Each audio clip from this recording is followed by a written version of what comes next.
All right, guys, welcome to Pick Money, the podcast, episode 50. Thank you for joining me. I want to talk to you today about a very simple concept that will build your sales career, or if you don't get it right, could destroy it.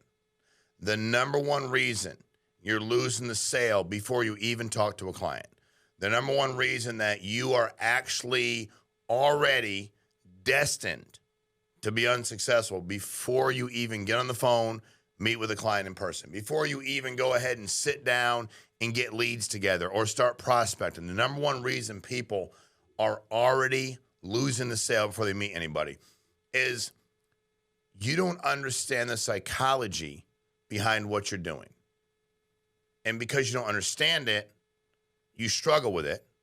And when you start to struggle with it, then you create doubt. You can't create anything but self-doubt when you do that. And I'm talking to you today about lead-based sales. So I just want to make sure that on Pick Money, we talk a lot about the right vehicle. The right vehicle, if you're a salesperson, is lead-based sales. The wrong vehicle, if you're a salesperson, is cold knocking or door knocking or cold calling. That's the wrong vehicle. I don't care what you say. I don't care if there's some guy that's in charge of the company you work at and he makes a bunch of money when all of you out knocking doors all day long, hoping to make a sale on occasion. That is not a successful way to build a sales career. It's not. Lead-based sales. The thing about lead-based sales that most people never truly to their core comprehend is the psychology behind the dynamic and the relationship between agent, client, customer, provider, whatever it is you're doing when you're calling somebody up because they reached out to you, responded to whatever campaign y'all were running, whatever you were doing, is when I got into lead-based sales, the reason I did so well so fast was I understood the dynamic. So I was in real estate and I was killing it. And people are like, how do you do so well with the leads? I'm like, what do you mean, how do I do so well with them? They're like, well, we're struggling with the leads. Like, they're not even like really that good, Shawn. And I'm like, okay, what makes a lead good? And then give me all the other, I'd be like, intent. The person's intent to purchase the product. That person's intent to buy or sell a house. That person's intent to rent an apartment. That person's intent to buy a piece of property. That person's intent to find somebody to manage their property. Like, there was intent or they wouldn't have contacted us. When I got into life insurance, it was the same thing.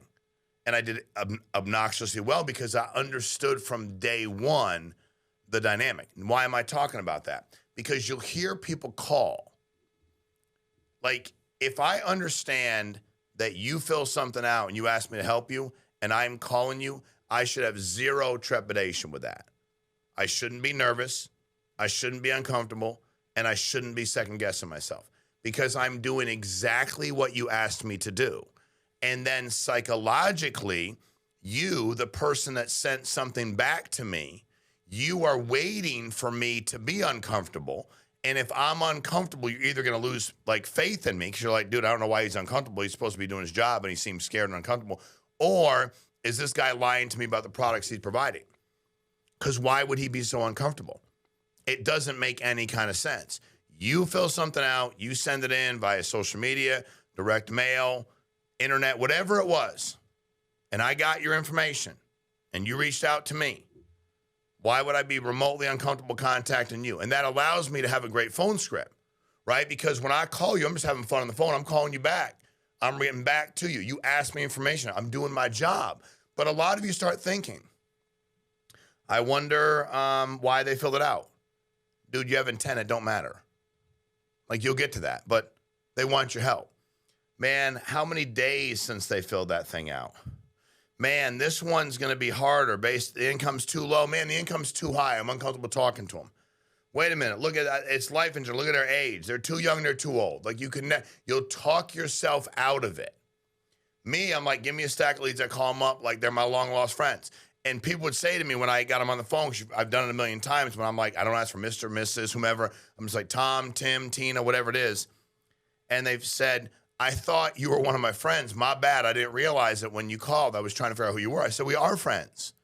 You sent me your information. You wouldn't send your personal information. People that aren't your friends. We are friends. We just have never met. But we're friends. Nice to meet you. My name's Shawn. I'm your new friend. Nice to meet you, Tom. I'm having fun with it because I'm not remotely concerned about what you're thinking. I'm doing my job. If I'm doing my job, I can't be paralyzed by what you're thinking. If I'm doing my job, I can't second guess myself. If I'm doing my job, I assume I'm going to make a sale. I'm in charge. I'm in control because I understand before I start calling. I used to tell people, take your leads, stand in front of a mirror for 10 or 15 minutes and tell yourself over and over again, these people want my help. These people need my help. They asked me to help them. I'm qualified to help them. I love my job. I love to provide whatever your product is you're providing, and I'm going to be their answer when they answer the phone. I'm not going to be scared. I'm not going to be uncomfortable. I'm not going to be nervous. I'm not going to sound odd. I'm just going to be who I am. I'm a human being. And no matter who answers the phone, they're a human being just like me. It might sound crazy, but that's what I did. That's what people did. When they call me up and say, I'm having a bad dial session, I'm 2 hours in, I'd be like, go get in front of a mirror and say all that stuff to yourself, man. You need to figure it out. But at the end of the day, I wanted your mindset right. I'm doing my job. And by the way, what does that mean? I don't expect you to be a complete pain in the ass. I'm doing my job.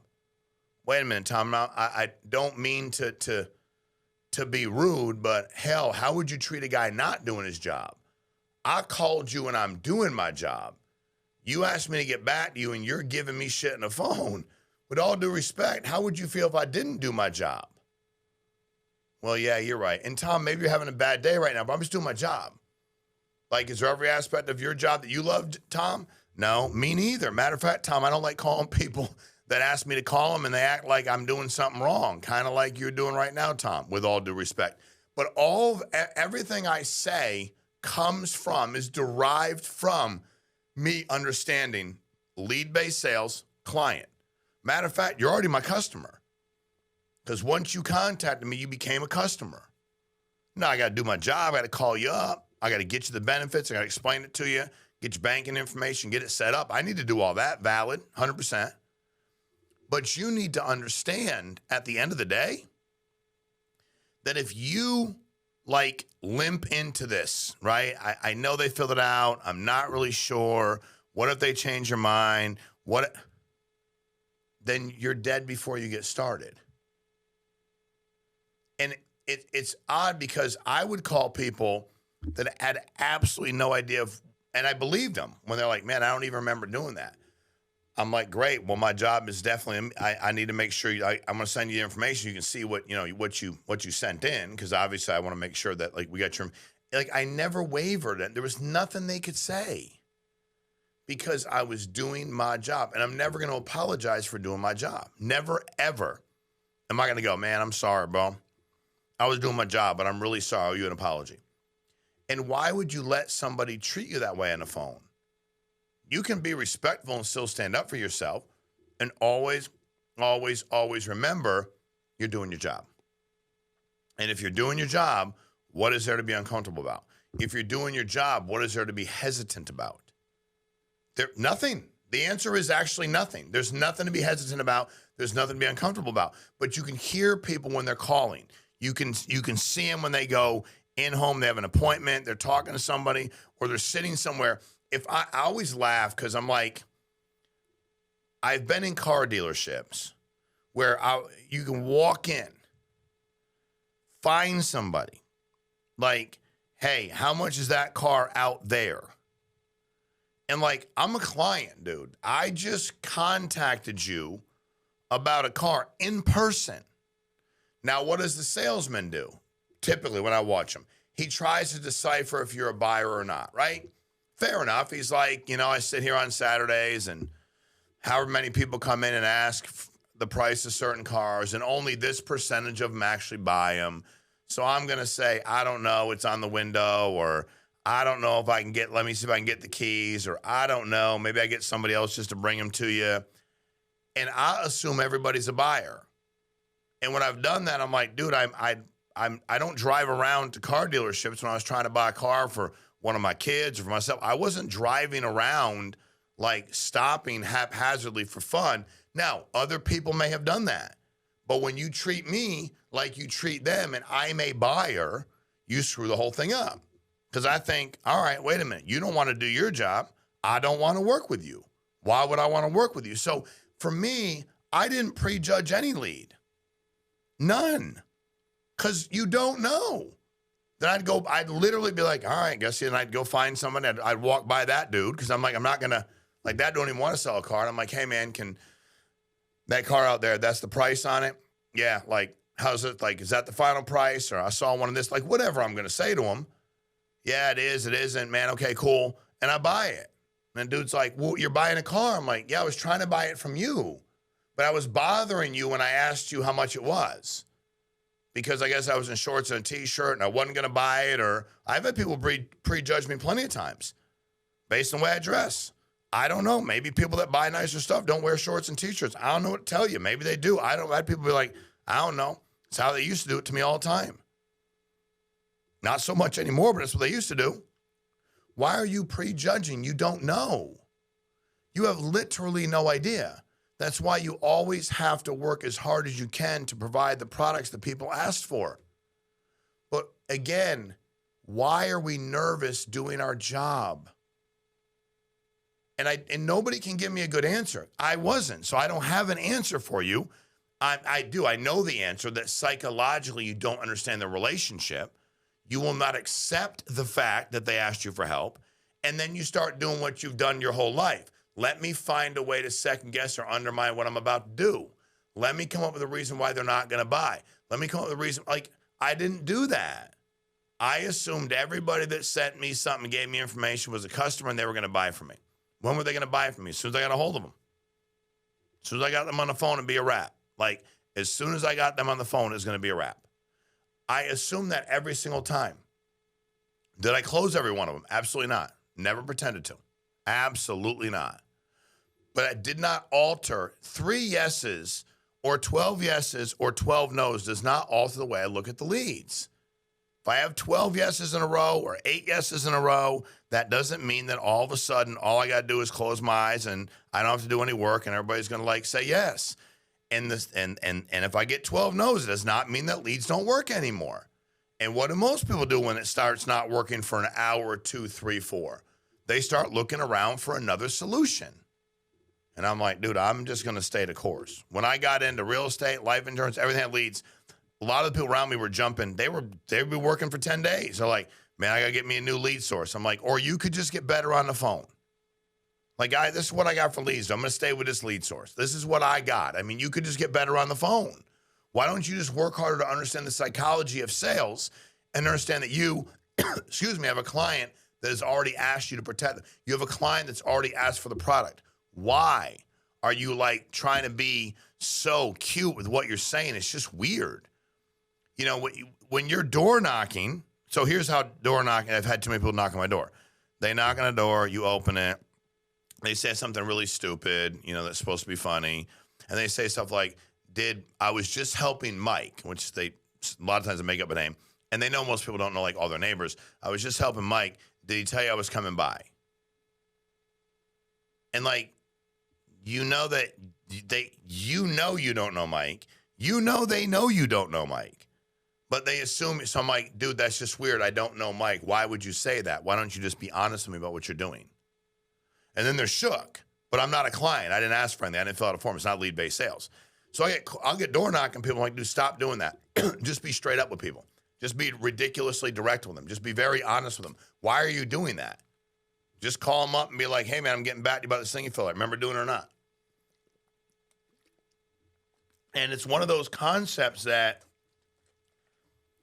the more comfortable you are, then obviously the more comfortable they are.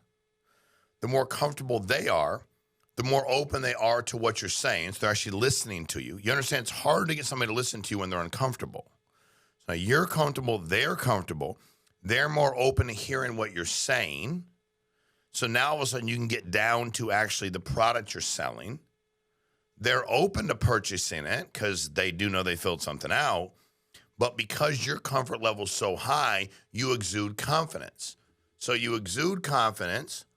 Your comfort level is ridiculously high. They're comfortable. They get to hear you. people are attracted to that confidence. Like I don't want anybody that sold me anything. I want that guy or girl to be confident in what they're doing. I want them to know about the product, whether it's a car, whether it's windows, whether it's life insurance, whether it's roofing. I want them to be confident. I wouldn't want a person that's not confident in what they're doing. That would just be weird. But at the end of the day, you have to understand, if you don't do that, you're going to fail before you get started. If you've decided that, you know what, I'm going to give it a shot and call this many. If it doesn't work, then it's just not for me. Dude, there's nothing wrong with that, except you won't succeed. What you should do is look around and go, are people doing this successfully? Yes. Wow, a lot of different people. Yes. Why can't I do it if they can?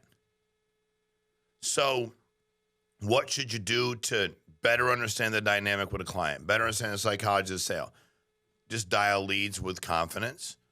You should prep yourself and let yourself know the relationship that you have with them before it gets started. I think that's really, really important. I really do. I think they need to hear from you in your voice, your mannerisms. And when they challenge you a couple times over whatever, it'll be pretty benign if you are comfortable, that you don't get emotional. When you understand the dynamic of the relationship and they already asked for your help, it's okay to understand they might be having a bad day. Just because somebody asks for help doesn't mean they're not having a bad day. I'm talking to a guy one day and I'm like, listen, man, I'm not trying to do the whole thing like I'm doing what you asked me to do. I'm really confused as to why you're this way. Like, are you this way all the time when people do their job? At your work, I said, when they do their job, are you this mean to them?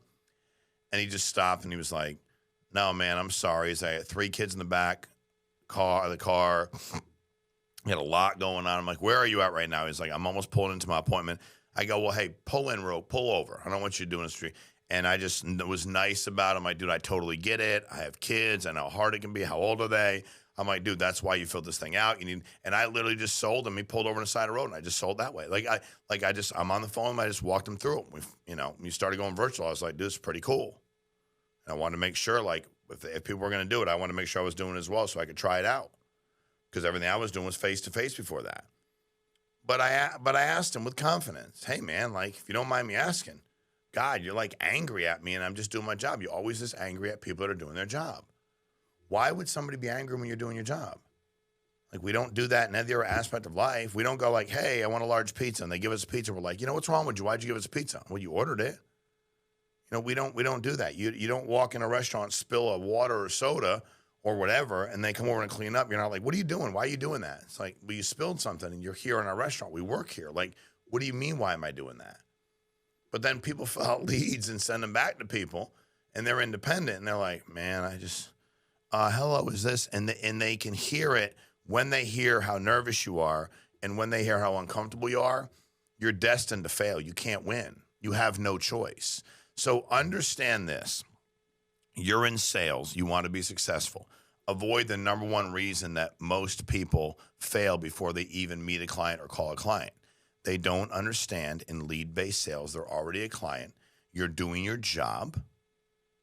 You're doing your job. You should never apologize nor be uncomfortable for doing your job. That's a very weird way to live if that's what you're doing. And when you understand it's your job and when you're comfortable and they're comfortable because they can feel you're comfortable, then they're going to be at ease. They're going to listen to what you're saying. They're going to be more open to the questions you have. They're going to be more able for you to direct them. And you exude confidence, which is going to draw them to you. They're going to actually literally be drawn to you because of the confidence you exude. So if you need to understand how to get better at this, one of the things I do, and I started doing it because I was tired of people giving away money to people that ain't never done nothing. Like, what's a mentor? A guy or girl's been the mountaintop, wants to help you get there. Reaching back down, put their hand out, and be like, hey, man, I've been up there. Let's go. Let me help you get up there. And I for all the other things everybody else does, I do this weekly call that discusses this and everything you can imagine about sales, entrepreneurship, running your business, being profitable, your EBITDA, sales manager. I do it every single week, Friday, noon Eastern. You should click the link below and jump in. It's an unbelievable deal. You can ask questions. I answer them real time. It's live every single week. So I appreciate you jumping on today. I hope you listen to what I said. That one thing I just talked about today has made me ridiculously successful in every sales opportunity I've ever had. And I've seen thousands of people never, ever understand that dynamic. And I've seen them fail before they even get started. Don't let that be you.